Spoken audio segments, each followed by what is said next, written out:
She came from thunder, born to fight, a daughter of struggle, cloaked in light. Bronx-born flame with Carolina roots. She danced through chaos in justice boots. Assata, named like wind through chains, whispering freedom through rebel veins. Panther and poet, fierce and wise, a glare like fire, truth in her eyes. Marked by power, hunted by fear, but her spirit still rising, crystal clear. She is not fugitive, she is flame, a symbol, a story, a sacred name. To speak her name is to summon the past, to feel the heartbeat of those who last.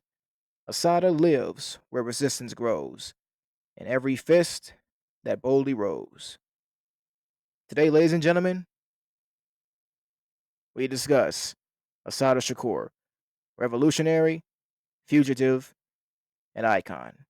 And before we go on ahead and get into this video here, also, I want to go on ahead and really give a quick shout out, of course. And of course, let me put everyone overall onto something brilliant, something magical, something you didn't even know you needed until now. So have you ever watched your favorite childhood show and you actually thought, wait, was that a life lesson hidden in a cartoon? Well, I'll say this, it wasn't your imagination. And of course, the genius who's breaking all of this down for us, of course, is a good friend of mine. And of course, the channel itself goes by the name of Hidden Education on YouTube. So, see, on this channel, this is not, say, your average reaction channel. No, see, this is a time machine and also is a masterclass that is rolled into one. Hidden Education, it dives deep into the shows that we all grew up loving, the classics, the cult hits, the Saturday morning legends, and uncovers the powerful, emotional, even academic gems that are buried beneath the surface. It's nostalgia with purpose, it's childhood memories remastered with meaning. So, ladies and gentlemen, if you want to laugh, if you want to learn, to reminisce, and to say, how did I never catch that before? Well, this is your moment. So, go to this channel, go support the brilliance of my good friend, and also to go support the heart behind the art itself. So, of course, as you can see, the link here, known as Hidden Education, the link to the channel, and also the video that was uploaded as well too, focuses on the hidden education of Barney in concert, and the link is also here as well too. So I also will have the links as well put down into the put down in the description as well too to make it easier that way also. But other than that, please definitely check out this channel because my good friend, he definitely puts out amazing content and all together. This right here is the very, very beginning of amazing content to come in more and more in the future. So overall, definitely go support his channel to like, subscribe, hit the bell. Of course, hidden education. So let's relive the wonder and let's finally see what was hidden in plain sight all along. But other than that, ladies and gentlemen, let us begin today's lesson.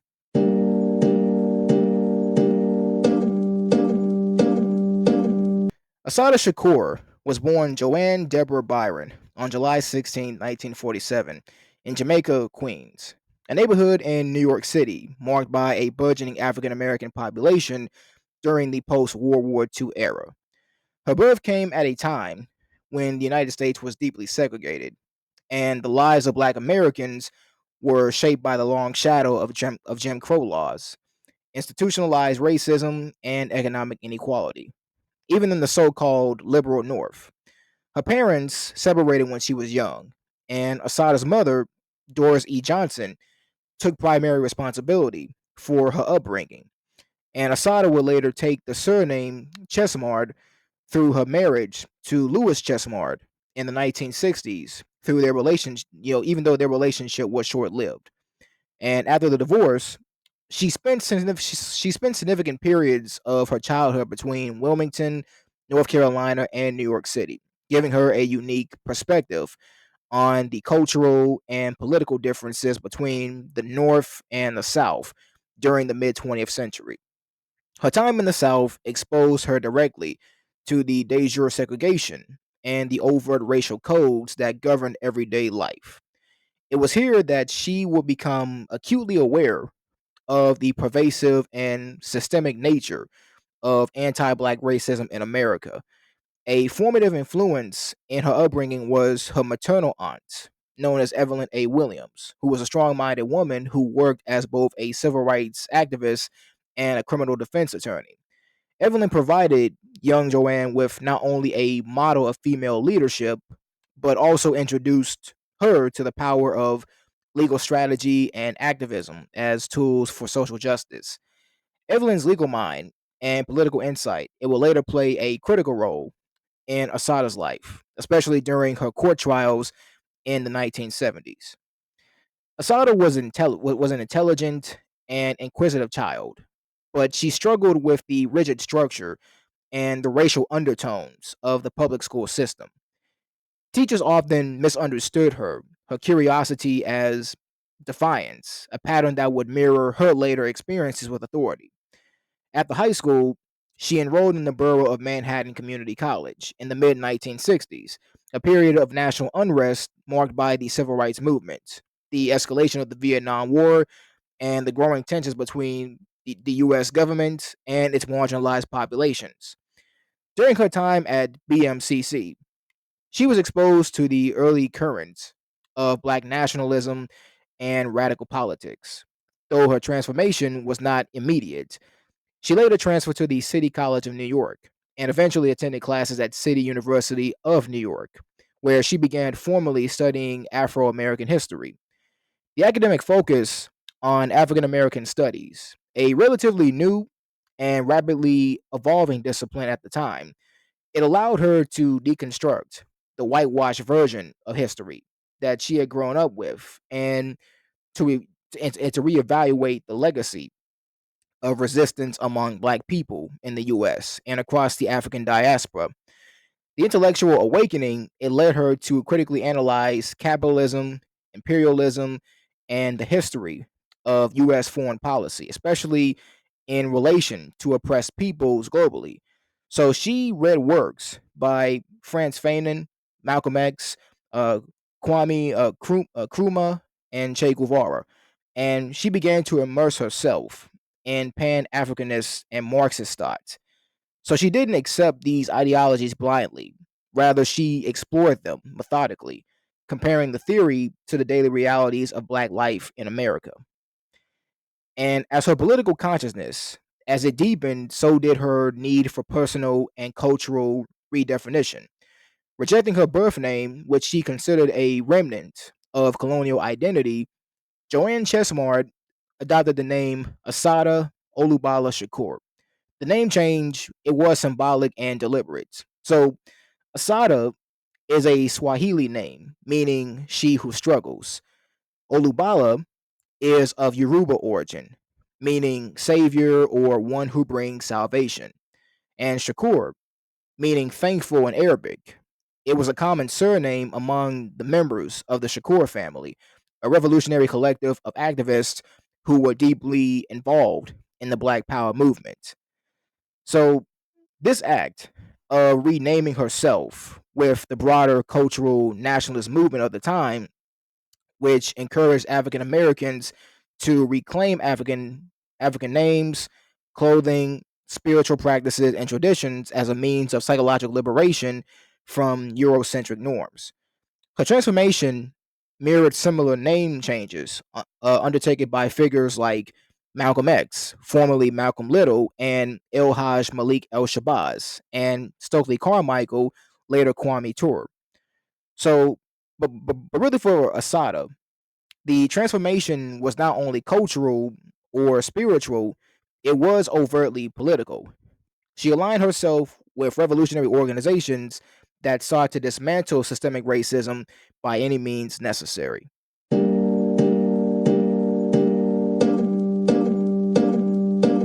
Her political awakening was not immediate. Rather, it was the product of her growing disillusionment with both American capitalism and liberal civil rights strategies that, in her view, failed to address the systemic roots of the Black Panther Party, well, pretty much the systemic roots of Black oppression. So this disillusionment, it catalyzed her engagement with the Black Panther Party, an organization that was founded in Oakland, California, in 1966 by Huey P. Newton, and Bobby Seale that combined Marxist-Leninist thought with militant resistance to police brutality. So she joined the Harlem chapter of the Black Panther Party in the late 1960s. And the Harlem chapter, it was actually one of the largest and most politically active chapters outside California. And it was deeply involved in both the community survival programs and ideological education. And it was within this space that Assata was trained in the Panther Party's 10-point program, which advocated for Black self determination, full employment, decent housing, education that revealed the true history of Black people, and an end to the police brutality. While the Black Panther Party, while it is often remembered for its militant aesthetic, black berets, leather jackets, and rifles, the daily work of the Panthers, of the members like Assata, it was grounded in community service and grassroots political education because she was heavily involved in the Panthers' Free Breakfast for Children program, one of the most visible and successful community initiatives. So, by feeding thousands of school children each morning, the party emphasized that political education and basic survival were intertwined. And she also contributed to the party's community political education classes, which emphasized revolutionary consciousness, anti imperialist struggle, and critiques of capitalism. And these classes, they drew from the writings of Franz Fanon, Mao Zedong, and Che Guevara, works that shaped Asada's ideological foundation. However, despite the strength of the Black Panther Party's vision, its internal reality, it was marked by intense factionalism and increasing repression by the United States government. So by 1970, the party, they were facing severe internal fractures, exacerbated by COINTELPRO, who is the counterintelligence program, which is a covert FBI initiative aimed at destabilizing and destroying black radical organizations. So the FBI's tactics, they included infiltration, psychological warfare, legal harassment, and even assassination. For example, the murder of Fred Hampton in 1969. So she became increasingly disillusioned with the Black Panther Party's male-dominated hierarchy, which really it often sidelined the women's contributions despite their frontline roles in party operations. Because as a woman committed to revolutionary praxis, she witnessed firsthand on how patriarchy and machismo within the organization, how it could mirror the very structures of oppression the Panthers had sought to dismantle. Additionally, the ideological splits between the revolutionary nationalists and the cultural nationalists, along with disputes between East Coast and West Coast leadership, it eroded internal cohesion. So the Harlem chapter it was particularly affected by the infighting. So for Asada, who had joined the Panthers out of a deep desire to fight for justice and self determination, these contradictions were untenable. So she led the Black Panther Party around 1971. And not because she had abandoned the struggle, but because she sought a more disciplined, underground, and action oriented revolutionary formation, one that prioritized armed resistance over reformist or symbolic protest. So, after leaving the party, she aligned herself with the Black Liberation Army, a militant underground group that formed in the early 1970s by former Black Panther Party members and radical black activists who believed that revolution in the US would require armed struggle against the state. So the Black Liberation Army, they rejected reformist politics and instead they embraced urban guerrilla warfare as a strategy for overthrowing white supremacy, racial capitalism, and imperialism. So the Black Liberation Army, they viewed the United States not as a democracy in need of reform, but as a colonial empire that needed to be dismantled. So she took up the cause of the Black Liberation Army, which operated as a clandestine revolutionary formation with cells across major US cities, and their operations. So their operations, they included attacks on police stations and law enforcement officers in response to state violence against black communities, and expropriation campaigns such as bank robberies that were designed to fund the movement and redistribute wealth, coordinated prison breaks, and support for incarcerated revolutionaries. This transition, it marked a decisive shift in Assata's political orientation from above ground organizing to underground resistance. She came to embody the Black Liberation Army's belief that black people in America were a colonized population with a right to self-defense and armed liberation, drawing comparisons with anti-colonial movements in Vietnam, Algeria, and Angola.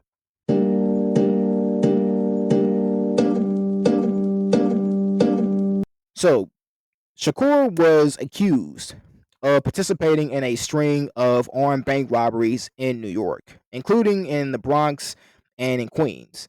The state argued she was acting as part of the underground Black Liberation Army, allegedly helping to finance its operations through expropriations of financial institutions.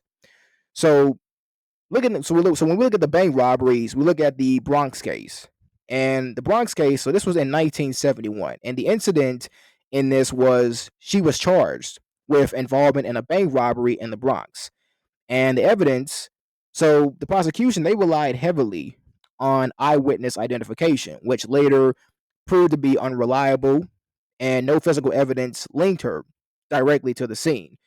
So the outcome was she was acquitted.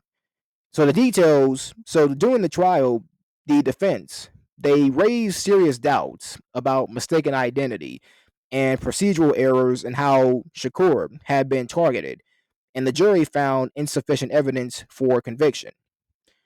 And also the Queen's case. And the outcome for the Queen's case was it was unclear. So it was unclear due to poor documentation and overlapping charges, but never resulted in conviction. And the significance with these cases is that they set the tone for how Shakur's image was criminalized in the press and public opinion, despite the judicial outcomes not supporting guilt. And also the kidnapping and murder of a drug dealer in 1972. So the charges in this obviously were kidnapping, murder, and conspiracy. And so yeah, so really this was very so she was implicated in a bizarre and violent case involving the alleged kidnapping and murder of a drug dealer in Brooklyn. So the outcome of all this was that the charges were dropped. And the reason why the charges were dropped was simple because there was a complete lack of evidence connecting her to the crime. And witness statements proved to be inconsistent, and the prosecution failed to establish any credible motive or presence. And the context of all this is that the authorities, so they speculated that this act was part of a campaign against drug trafficking in black communities, allegedly carried out by the Black Liberation Army. However, no forensic or circumstantial evidence ever really tied Shakur to the case. And also attempted armed robbery in 1972. So the charges were, so she was accused of attempting to rob a Brooklyn bar, allegedly holding patrons at gunpoint. So the charges were on robbery and weapons possession. And the outcome was she was acquitted. So the details of this case were that she maintained her innocence, claiming she was nowhere near the location. Eyewitnesses gave conflicting accounts, and no weapon matching her possession was ever recovered.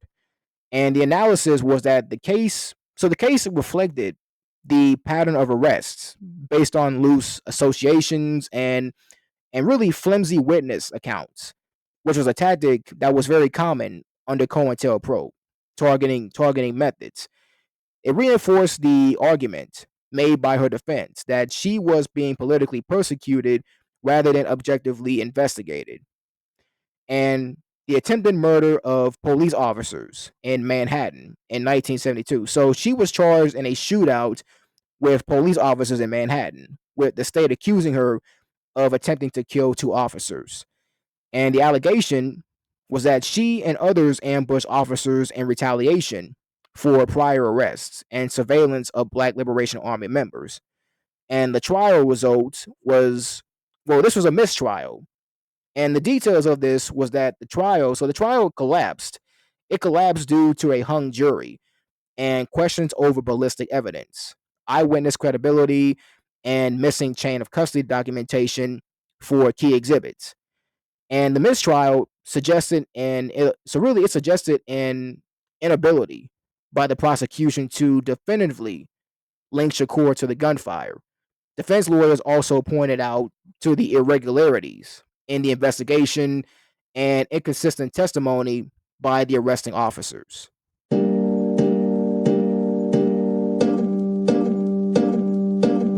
And the case, so the New Jersey Turnpike Shootout, May 2nd, 1973. So this case here, this was the turning point in Assata Shakur's legal and public history.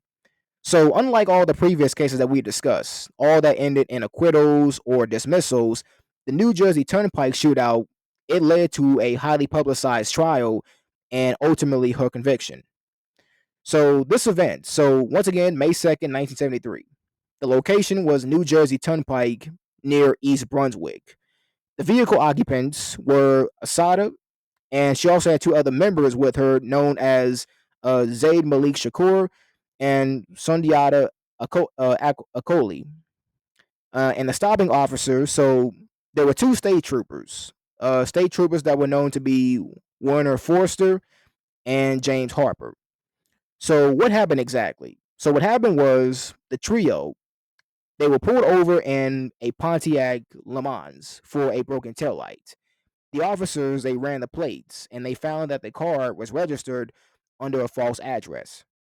A confrontation ensued, shots were fired, and by the end of the exchange, Trooper Warner Forrester, he was killed, Zaid Malik Shakur was killed, and Assata Shakur was seriously wounded with two bullets in the arm and one in the back, and Sundiata Akoli, he fled the scene but was later captured.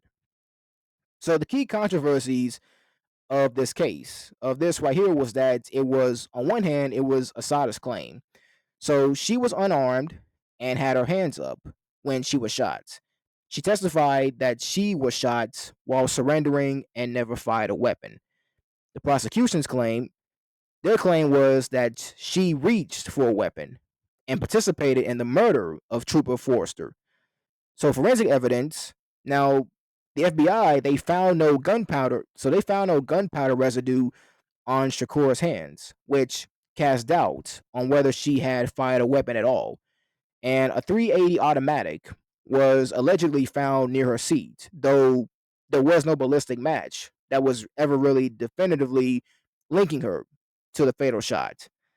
And medical reports also indicated that she had been shot with her arms raised, which supported her claim that she was attempting to surrender.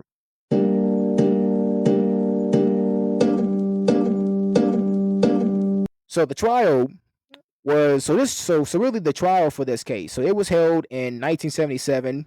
The trial was held in Middlesex County, New Jersey. So in the town of New Brunswick, and it was presided over by Superior Court Judge John E. Bachman. And despite the attempts by the defense to change the trial venue due to the concerns of bias in the area and the media saturation, the court denied the motion. And this decision became a significant point of contention, and it added to the defense's claims that Shakur could not receive a fair trial. In the pretrial motions, the prosecution, they aimed to portray Shakur as a violent revolutionary with a deep hatred for law enforcement. They introduced her association with the Black Liberation Army and other political groups. The defense, led by attorney Lennox Hines, countered by arguing that the inclusion of her political affiliations was an intentional move to prejudice the jury, not a reflection of her direct involvement in the shooting.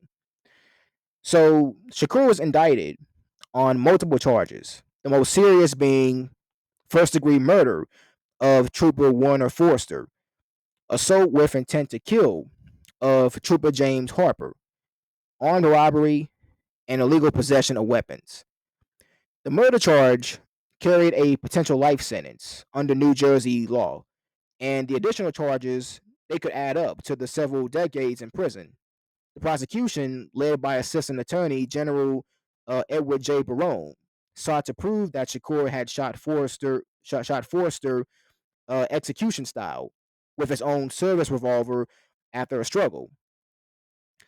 So the evidence and the key testimonies. So from forensic and the physical evidence. Now the ballistics. So the state they claimed the fatal shots that killed Forrester came from his own service revolver, and that the weapon had Shakur's fingerprints on it. However, later disclosures would show that no fingerprints of Shakur were conclusively found on the weapon. And the wounds. So Shakur's injuries were central to her defense. She had been shot in the clavicle and the arm, and defense medical experts testified that the wounds would have left her physically unable to fire a weapon during the critical moments of the shooting. Her arm was paralyzed temporarily after the incident. And Trooper Harper's testimony. So Trooper James Harper, he was the only surviving eyewitness from the law enforcement side. His testimony was central to the prosecution's case. He alleged that Shakur, after exiting the vehicle, that she fired first and initiated the shootout. However, his description of the scene, it changed over time, including details about who fired which shots and the sequence of events. And under cross-examination, Harper admitted that he did not see Shakur fire a weapon at all or kill Forrester. So this admission, it weakened the state's case in the eyes of the defense, and it was a cornerstone of Shakur's claim that she was being prosecuted for who she was and not for what she had done.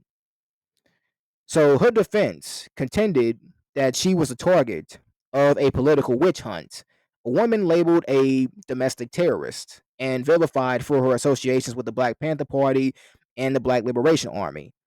Her attorney argued that the trial was not about the death of Forrester, but about the state using her political identity as grounds for punishment.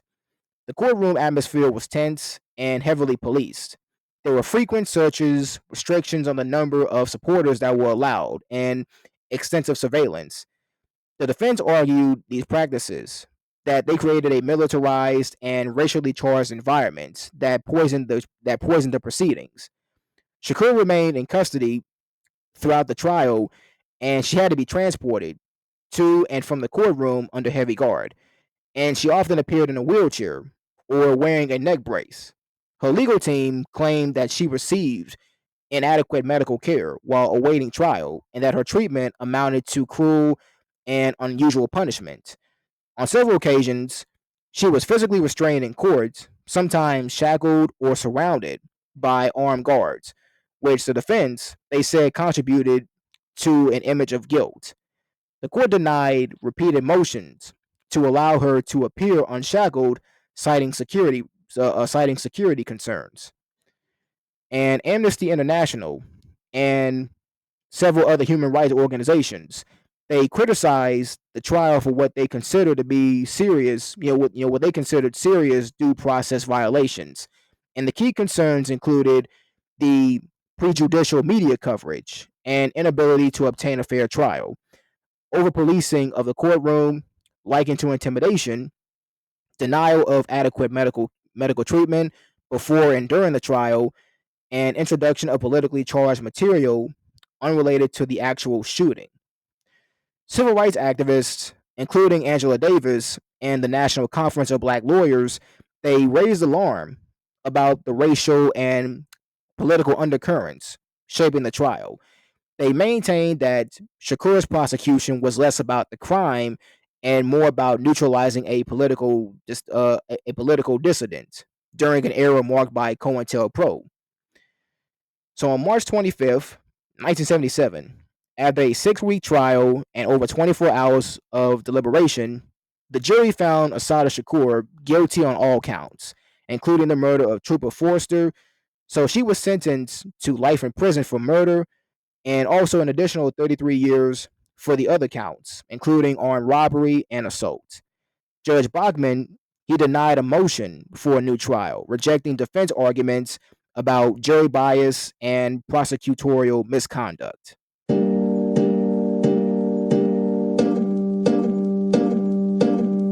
So after her conviction, Assata Shakur was held in conditions that many civil rights observers and international human rights organizations deemed to be cruel, inhumane, and politically motivated.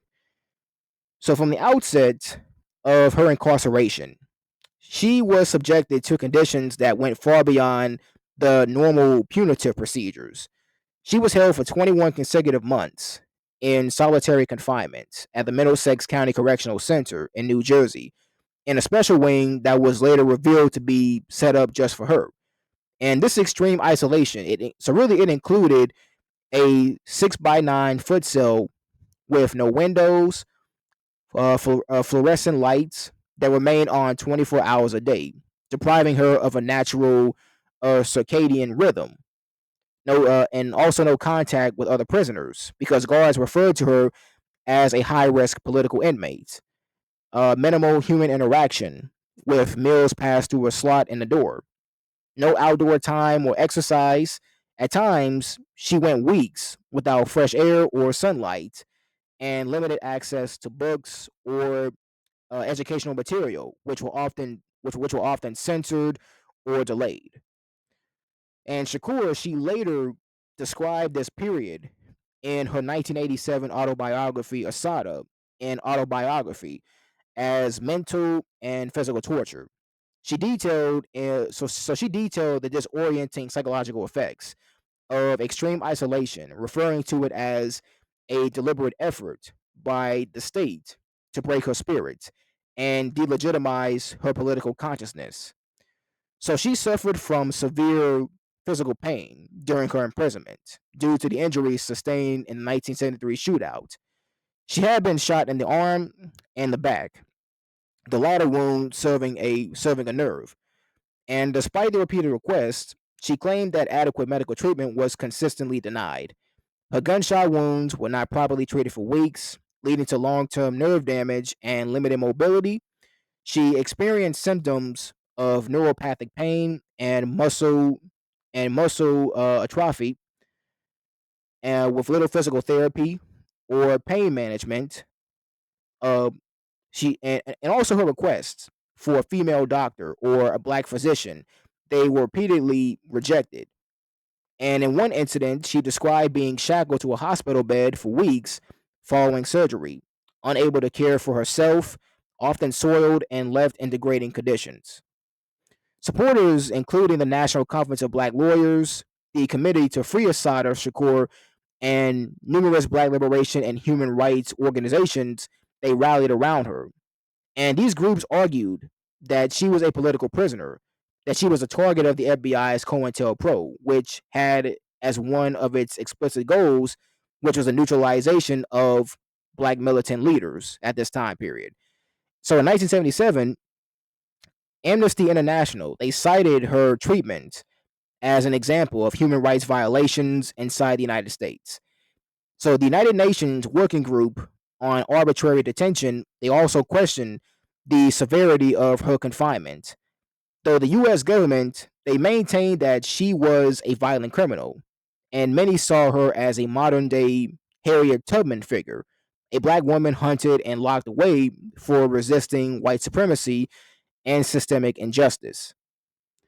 So the escape of Assata Shakur. So the escape of Assata Shakur from Clinton Correctional Facility for Women in New Jersey on November 2nd, 1979, was one of the most audacious prison breaks in modern American history, drawing national outrage and admiration in equal measure. So by 1979, Shakur had been transferred to Clinton Correctional Facility in Union Township, Huntington County. And while the facility it was considered more secure and less politically charged than her previous placements, her case remained high profile. Surveillance was strict, but had relaxed in comparison to earlier years, making the escape both possible and shocking in its execution. So the plan was orchestrated by members of the Black Liberation Army, a group that she was closely associated with ideologically, if not organizationally at the time. And the operation, it involved three Black Liberation Army members. It involved James Jimmy Costa, Sylvia Borodini, an Italian American radical, and Sako Ordinga. So each of them played a critical role. So on one hand, they posed themselves as visitors because each man they enter the prison on the pretext of meeting with Shakur. And once they were inside, they brandished concealed weapons and they took two prison guards hostage at gunpoint. And the escape crew they then moved quickly to the visiting room where she was being held, and they freed her. And the team they forced the guards to open the gates, and they exited with Shakur in a waiting getaway van. And the entire operation, it was over in less than 10 minutes, executed with military style precision. And no one was killed. So no one was killed, though several guards and inmates they were left in a state of trauma and disbelief. And that's when a manhunt involving the FBI, the state troopers, and local police, it was launched immediately. But Shakur and her co-conspirators, so they vanished all without a trace. So for 5 years, from 1979 to 1984, she vanished from the public eye, and the rumors they spread across the black and radical left communities that she had fled the country, possibly to Algeria, where other Black Panthers had sought asylum, but no confirmation emerged. And she is believed to have relied on a clandestine network of activists that were connected to the remnants of the Black Liberation Army, whether underground and various anti-imperialist groups that supported underground railroads for fugitives. And these networks, they reportedly provided her with false identification, safe houses, and possibly even financial aid.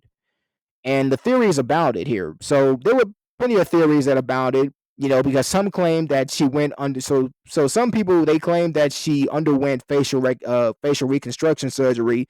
Others believe that she lived quietly in urban communities under a new identity, and a few speculated that she was already in Cuba under Fidel Castro's protection.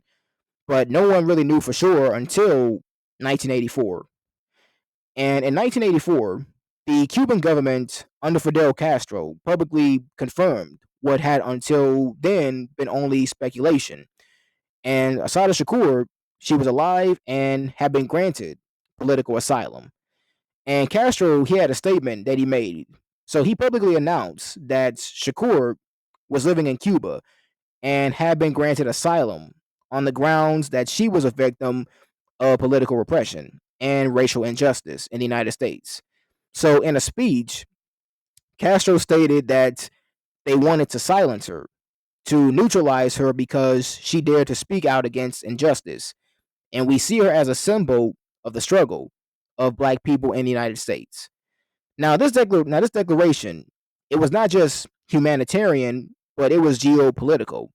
So see, Castro he used Shakur's case as an indictment of U.S. hypocrisy in the realm of civil rights and international human rights law.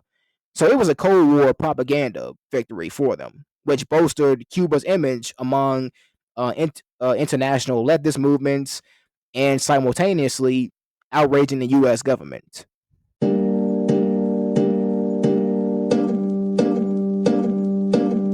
So Cuba's decision to protect Shakur was not merely humanitarian, it was deeply political. So the Cuban government, they viewed her as a victim of racial and political persecution by the US government, especially under COINTELPRO of the FBI. Because COINTELPRO, they had targeted black liberation activists in the 1960s and the 70s with a calculated effort to infiltrate, surveil, and destroy radical black organizations, including the Black Panther Party and the Black Liberation Army, two movements that she had been affiliated with. And Cuba's defiance of the United States, their extradition demands, they served as a statement of sovereignty and ideological opposition to American imperialism. Cuban officials consistently affirmed that they believed her prosecution in the U.S. was politically motivated, particularly given the context of racial injustice and the militarization of policing against Black communities. In exile, she lived under Cuban state protection. Although her exact location in Cuba, it remained undisclosed for security reasons. She wasn't she was not in hiding in the traditional sense because she maintained a presence in Cuban society, giving interviews, statements, and occasional appearances at political events or educational programs. So far from being silenced in exile, she used her platform to maintain her political voice. In interviews, both with journalists and in solidarity movements, she continued to denounce U.S. foreign policy, structural racism, mass incarceration, and the continued criminalization of Black radicals. She often positioned herself not as a fugitive, but as a freedom fighter, drawing parallels between her experience and that of revolutionaries across the world. Her critiques of American democracy emphasized its contradictions and hypocrisies, particularly in how it treated its Black citizens. So, police violence, she argued, was not a deviation from the system, but a feature of it. And she called the prison industrial complex a new form of enslavement. And U.S. foreign interventions in the global South were, to her, they were extensions of white supremacist capitalist domination. And while living in Cuba, she occasionally spoke to university students and participated in gatherings tied to Pan Africanism, Third World Solidarity, and revolutionary Marxism. She presented herself as a student of history and a practitioner of resistance, not a relic of the past, but someone whose ideas had ongoing relevance in global struggles for justice. And while in exile, she authored her critically acclaimed memoir, Assata, an Autobiography, published in 1987. The book is both a personal narrative and a radical political document, intertwining the memoir, political analysis, and revolutionary pedagogy. So it stands as one of the most important literary artifacts of Black radical thought in the 20th century.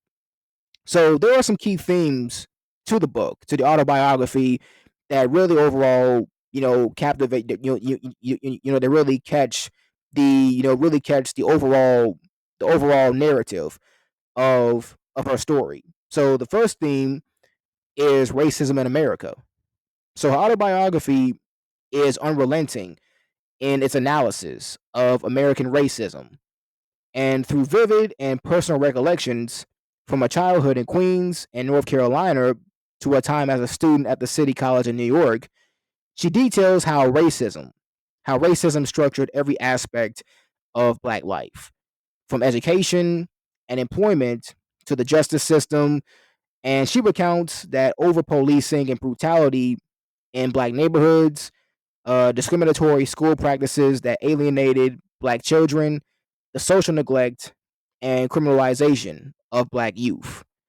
She portrays America not as a nation slowly progressing toward justice, but one built on slavery, maintained through segregation, and sustained by institutional oppression.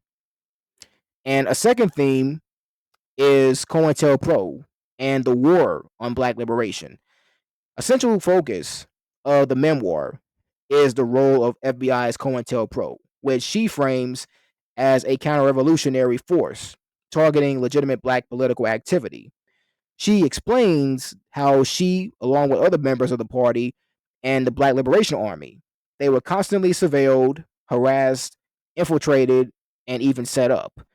And the book provides critical details on the tactics that were used to sow division within Black organizations, the framing and manipulation of legal charges to neutralize radicals, and the dehumanizing effect of being branded a terrorist while fighting for justice. So her arrest trial, and eventual conviction for the murder of the New Jersey state trooper, they're situated in this larger context of systemic oppression. And the third theme is the role of education in Black empowerment. So she places enormous emphasis on the transformative power of education, particularly self-education. Her intellectual awakening, it occurred not only through formal schooling, but through exposure to the radical literature, political debate, and community organizing. She critiques the traditional education as a tool of assimilation, designed to indoctrinate the Black youth with a whitewashed version of history and identity. In contrast, she embraces an education that awakens consciousness, nurtures pride, and connects students to global liberation struggles. And this theme reflects a lineage of Black thinkers, from Malcolm X to Franz Fanon, who understood education as central to revolutionary change. And, and also another theme is incarceration, trauma, and resilience in exile. So much of the autobiography, it deals with the brutal conditions of her imprisonment. She details the beatings and the medical neglect that she endured after being shot during her arrest, the experience of solitary confinement and sexual abuse by prison authorities, and the use of isolation as a method of psychological warfare. So these experiences, they're not just personal, they are political, they are systemic, and they are symbolic. For Shakur, prison is a microcosm of the American state, violent, racist, and dehumanizing. Yet, even in this context specifically, she emphasizes resilience and survival. Her escape is not recounted not as an act of desperation, but of defiance and self liberation, a direct refusal to be destroyed by the system that tried to crush her.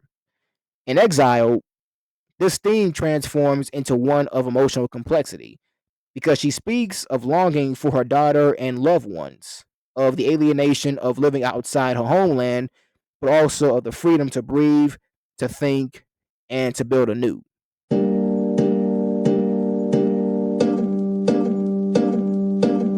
In 2005, the Federal Bureau of Investigation, they made a significant and controversial move by officially designating Assata Shakur, a former member of the Black Liberation Army and Black Panther Party affiliate, as a domestic terrorist. And this marked a pivotal shift in the US government's treatment of her case, elevating it beyond a decades old fugitive pursuit to the realm of post 9/11 domestic security concerns. The designation was the first time in US history that the federal government labeled a woman a domestic terrorist under the Patriot Act era criteria. It was also one of the earliest applications of this designation to a fugitive from the Black Liberation Movement of the 1970s. So, to understand the magnitude of this label, it is crucial to consider the Patriot Act's expanded definitions of terrorism in the wake of September 11, 2001.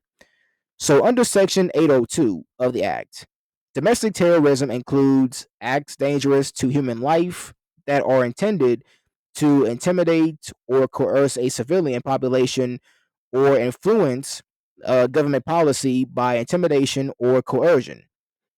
The FBI claimed that Shakur's alleged crimes, including her role in 1973 New Jersey Turnpike shootout that left State Trooper Warner Forster left him dead, fell under this redefined umbrella. And this move, it was seen by many in law enforcement as a long overdue escalation, an effort to reassert U.S. authority over a case that had been frozen in time since her escape from Clinton Correctional Facility for Women in 1979 and subsequent flight to Cuba, where she was granted political asylum from the FBI's perspective. So Shakur was not merely a fugitive, she was an unrepentant militant who symbolized the threats posed by radical black separatists and revolutionary movements. However, the civil rights organizations and many within the African American community, they viewed the classification as deeply political and ideologically motivated because groups such as the NAACP Legal Defense Fund, and the National Conference of Black Lawyers, they criticized the use of anti-terrorism statutes to retroactively criminalize black radicalism. To them, Shakur was not a terrorist, but an exile, targeted for her politics and affiliation with revolutionary causes.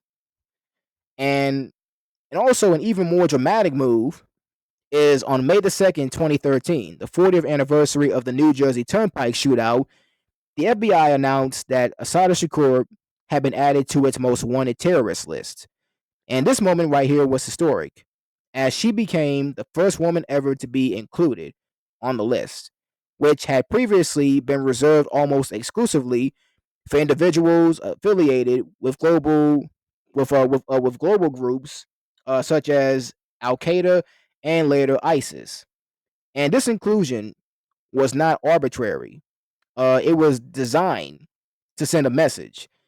At a joint press conference held by the FBI and the New Jersey State Police in Newark, officials emphasized that Shakur's continued threat status. So Aaron Ford, then special agent in charge of the FBI's Newark division, he stated that she is a domestic terrorist who murdered a law enforcement officer execution style. And while she continues to live openly in Cuba, we want the world to know that we will not rest until she is brought to justice.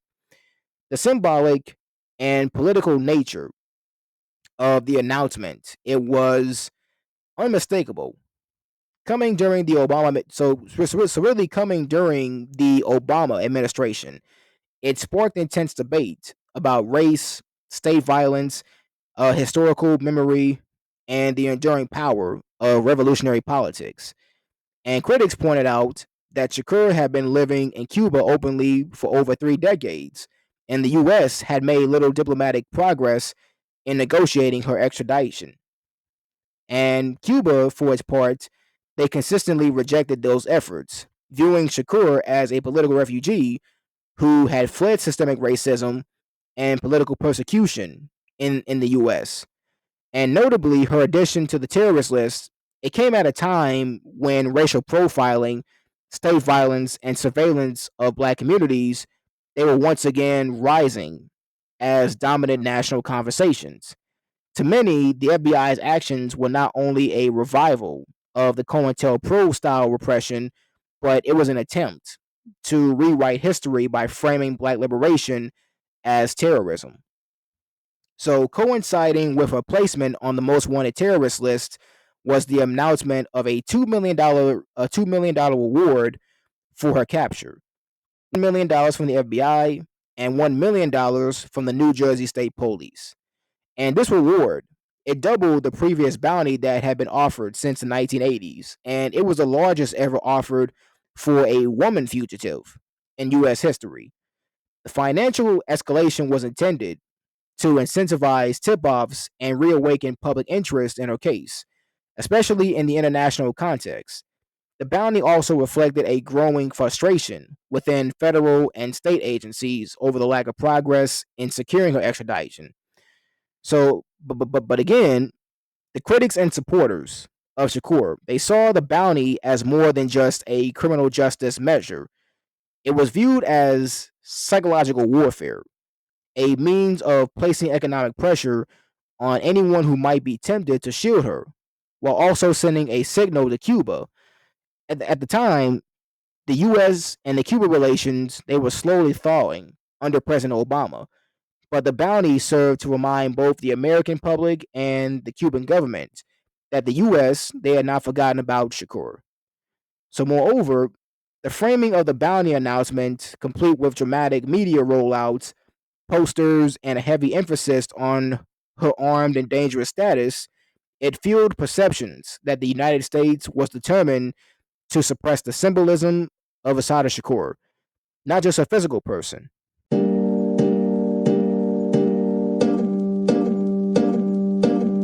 So Assata Shakur, she has become one of the most enduring and controversial figures in the landscape of American revolutionary politics. Her legacy operates on multiple registers. At once revered, feared, vilified, and mythologized. Shakur emerged from the crucible of 1960s and 70s black radicalism, a time in when the US institutions they were grappling with the aftershocks of the civil rights movement, the rise of black power, anti-colonial revolutions globally, and domestic calls for systemic transformation. As a member of the Black Liberation Army and formerly the Black Panther Party, she positioned herself not only in opposition to US state power, but as part of a global struggle against imperialism and white supremacy. Her arrests in 1973 and the subsequent conviction for the murder of a New Jersey state trooper, a charge that she denies, it catapulted her international infamy.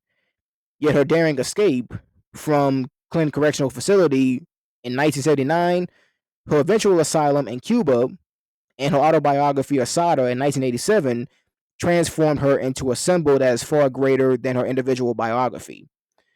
In leftist, Pan Africanist, and feminist circles, she is often understood not as a fugitive, but as a living embodiment of revolutionary resistance. Her image, particularly the widely circulated black and white photograph of her with a resolute gaze and natural afro, has become emblematic of defiance. Her life story functions as an allegory of the lengths to which the American state will go to silence radical black voices. And she is often evoked alongside political prisoners as well too, such as like Angela Davis, uh, Leonard Peltier, and Nelson Mandela. And her presence in Cuba further amplifies her anti-colonial stature. Her exile, a lived testament to what some argue are the contradictions and the limits of American justice for black radicals. Her asylum is seen by many as a form of international political recognition, and Cuba's refusal to extradite her, despite the U.S. pressure and a $2 million bounty, reflects a fundamental political judgment that Shakur is a revolutionary in exile, not merely a criminal on the run. And this framing, it recasts her story in the tradition of apartheid, anti-imperialist, and decolonial movements. And her influence, it permeates the music, particularly within the world of conscious hip hop, where she is often evoked as a patron saint of revolutionary lyricism. So artists like Tupac, her godson and nephew, Public Enemy, Dead Prez, and Common, they all have referenced her in music and interviews as a figure who exemplifies uncompromising resistance. So with Tupac, in particular, he saw his godmother as a grounding influence in both revolutionary ideology and personal struggle. His themes of systemic injustice, surveillance, and racial violence, they echo the ideological framework that Shakur helped shape. And Dead Prez and songs like Assassination directly draw from her writings and her interviews, using her words as samples or thematic structure. Common, in his classic track, a song for Asada, narrates her story with poetic empathy, incorporating audio clips from Shakur herself, transforming her biography into an epic of survival. And Public Enemy, their ethos of fight the power, it aligns seamlessly with her critique of systemic oppression. Chuck D, he's even cited her as one of the essential voices of post civil rights political thought. And really, through all these tributes, Asada is not merely remembered. She's reactivated, and her legacy is associated. Is really her legacy is resuscitated with every verse, functioning as both inspiration and indictment of contemporary injustices. So her autobiography is assigned in numerous college syllabi, not only as a personal narrative, but as a primary text, a revolutionary praxis. So scholars such as Angela Davis, Bill Hooks, Joy James, and Kianga Yamada Taylor have all drawn from her writings to illustrate the lived experience of Black women under state surveillance, the gender nature of political repression, and and also the epistemology of resistance. And also, two of her most cited quotes, they encapsulate the spirit of her resistance. So the first quote is, "A woman's place is in the struggle." And this succinctly collapses gender, politics, and revolution into a single line because it's been used in feminist rallies, Black Lives Matter protests, and community organizing materials.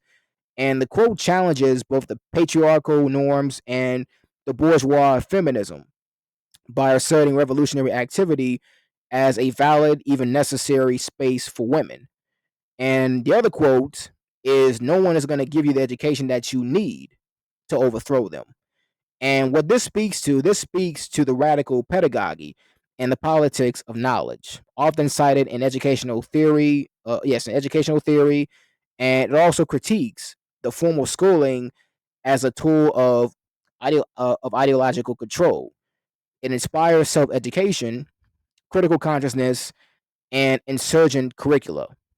And these lines, they have been immortalized on posters, on murals, t-shirts, signs, protests, banners, and across social media as memes, performing revolutionary pedagogy in real time. And despite the reverence that she commands in certain circles, she remains one of the most controversial figures in modern US history to many in law enforcement and government agencies. She is not a revolutionary, but a convicted murderer and a terrorist. In 2013, once again, she became the first woman ever placed on the FBI's most wanted terrorist list, with a $2 million bounty offered for her capture. And the label of terrorist, it carries immense rhetorical and political weight, particularly in the post 9/11 era, and where the war on terror has also expanded surveillance and criminalization mechanisms. The FBI's classification seeks to erase her political identity and fix her solely as a criminal threat to national security. And also the family of the slain trooper Warner Forster and law enforcement organizations such as the New Jersey State Police, they continue to campaign for her extradition. And they argue that her escape, that Cuba's protection and continued cultural lionization, they dishonor the memory of the officer and they erode respect for the rule of law.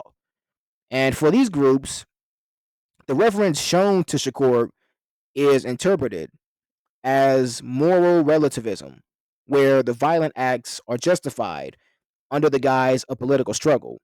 They view her case not through the lens of political repression, but as a miscarriage of justice that remains unresolved. And the tension is also, so really, this tension is central to how she is remembered or weaponized. To her supporters, she is a political prisoner, persecuted for her beliefs, framed by COINTELPRO, and driven to exile for survival. To her detractors, she is a violent extremist, a convicted killer evading justice under the false pretense of political asylum. And these competing narratives, they often surface in public discourse, especially when her name is invoked in protests or celebrated in academic institutions. And politicians, they've condemned university sponsored events honoring her, while student organizations have defended her inclusion as part of a critical understanding of US political history.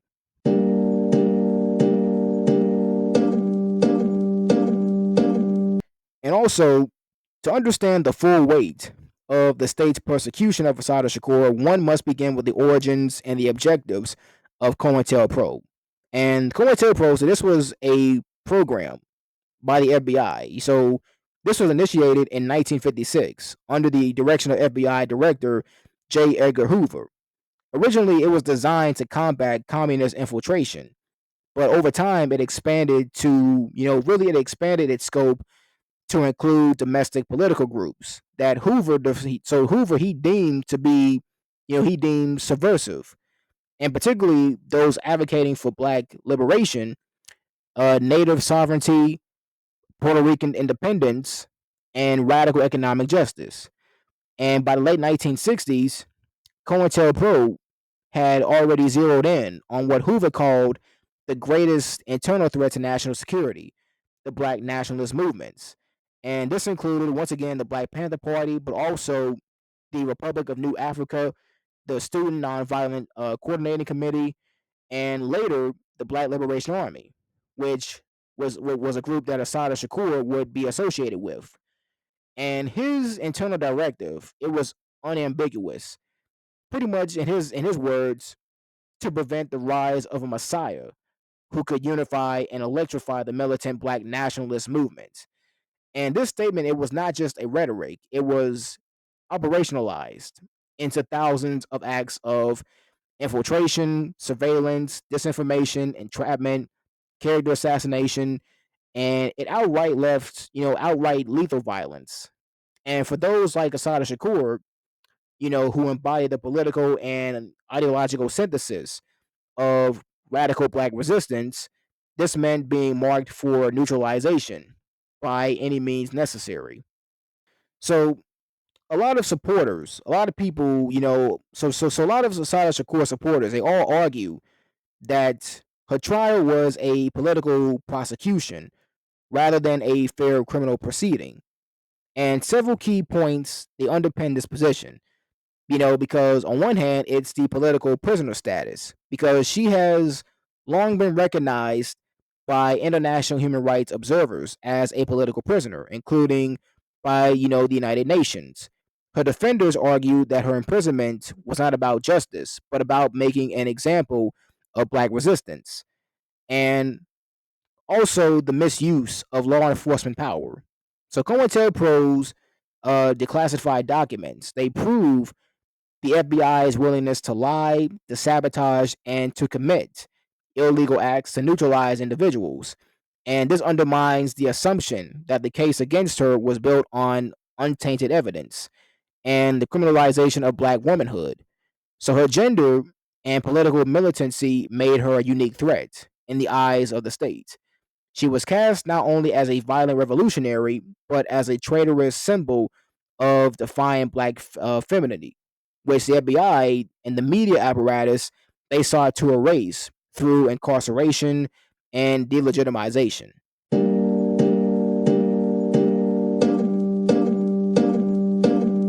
So, ladies and gentlemen, overall, that pretty much overall concludes today's video. But overall, we're going to go over a few couple of lessons here overall. So, what are some lessons that we ourselves have learned from this video here today about Assata Shakur? So, the first lesson, so lessons that we learn is from the early life and background. So, the lessons to learn is that the personal and the political are deeply connected in the making of a revolutionary figure.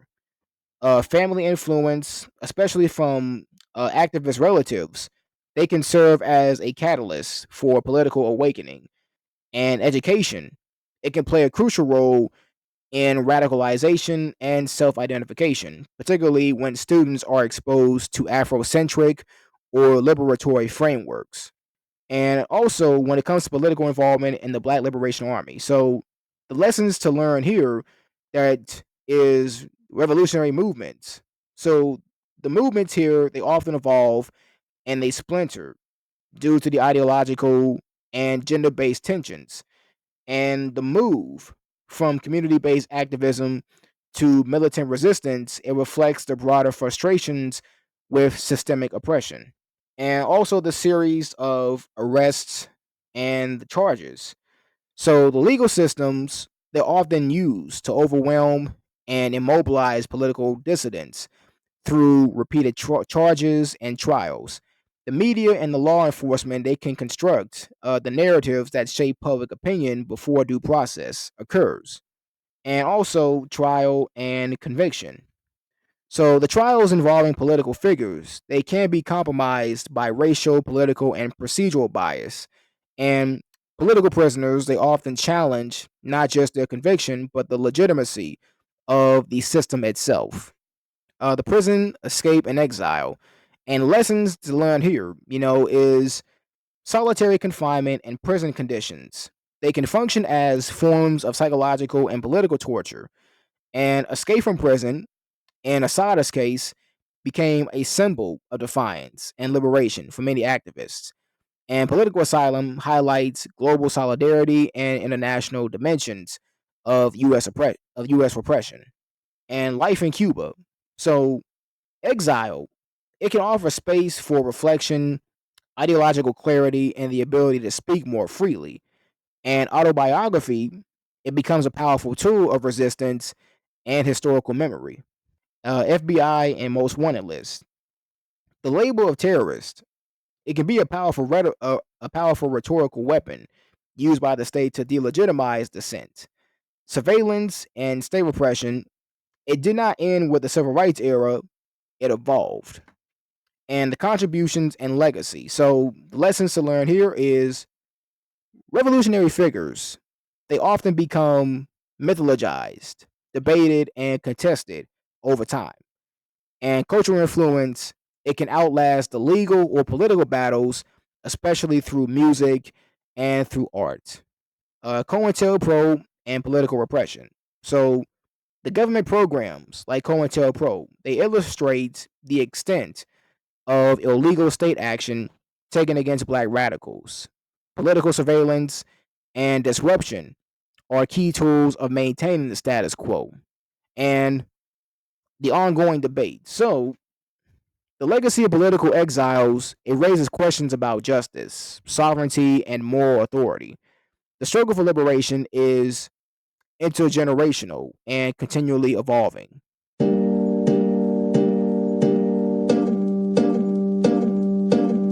But overall, Assata Shakur's life defies simple categorization. To some, she is a terrorist and a cop killer. To others, she is a political exile, a revolutionary hero, and a survivor of systemic racism and repression. Her life represents the tension between state power and black radicalism in the United States. Her story is a case study in political repression and resistance, race, gender, and activism, legal systems and justice, the international dimensions of civil rights. Assata Shakur remains a living contradiction of law and liberation, viewed by the U.S. state as a fugitive and a terrorist, but by many around the world as a freedom fighter and a matriarch of resistance. The debate over extradition is not merely a legal or diplomatic issue, it is a proxy war over the meaning of justice, the legitimacy of black radicalism, and the enduring scars of American repression.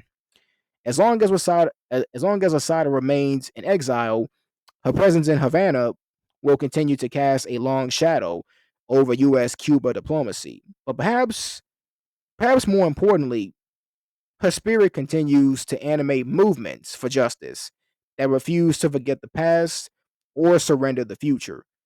Because in a world that is still plagued by racialized state violence and surveillance, her voice echoes. Her voice echoes that it is our duty to fight for our freedom. It is our duty to win. We must love each other and support each other. We have nothing to lose but our chains. Assata Shakur. And with that, ladies and gentlemen, I leave this off to say that remember, no matter the challenge, always be smooth, always be steady, and always be aggressive. Stay focused, stay determined, and keep pushing forward. Until next time, keep rising to the occasion. Peace.